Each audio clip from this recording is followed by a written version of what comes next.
frontalière, à la frontière, vous verrez après les cartes, entre la Bulgarie et la Macédoine, qui à l'époque s'appelait Gorodjomoïa. Et je faisais un entretien avec un vieux monsieur à qui je demandais qu'il me parle des films diffusés pendant la Seconde Guerre mondiale. Et à un moment donné, il me dit « Ah oui, mais ça c'était avant la déportation des Juifs. » Et là, je regarde et je lui dis « Pardon, la déportation des Juifs ?» Ce que je croyais savoir, c'est que la Bulgarie n'avait pas déporté sa population juive pendant la Seconde Guerre mondiale.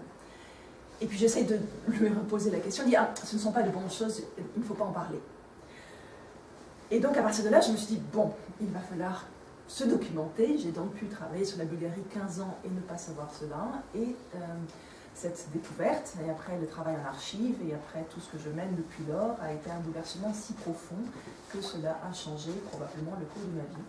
Ce que nous voyons aussi, et je n'ai pas suffisamment développé, mais nous sommes en présence de situations dans lesquelles les trajectoires de vie individuelles, qui sont l'objet de ces politiques de nationalisation, échappent aux frontières étatiques.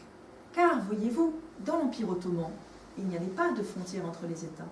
Une partie des populations juives qui sont devenues après bulgares ou macédoniennes, c'était les mêmes familles.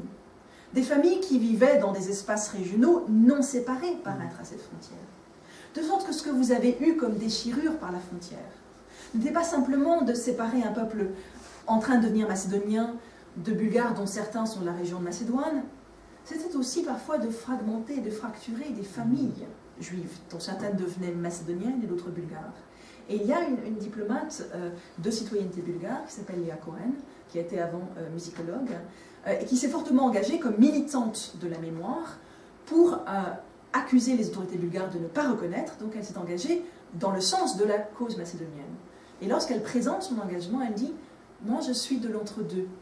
Une partie de ma famille a survécu étant en Bulgarie, l'autre a été exterminée étant en Macédoine, et je souhaite que l'on réussisse à reconnaître l'un et l'autre. » Et donc c'est sur ce caractère irréductible des vies individuelles aux politiques nationales et nationalistes que je souhaiterais conclure, tout en montrant ce qu'il y a de difficulté à tenter d'énoncer une posture de l'entre-deux, quand toute une histoire d'un XXe siècle a été celle de l'affirmation des cadres stato-nationaux.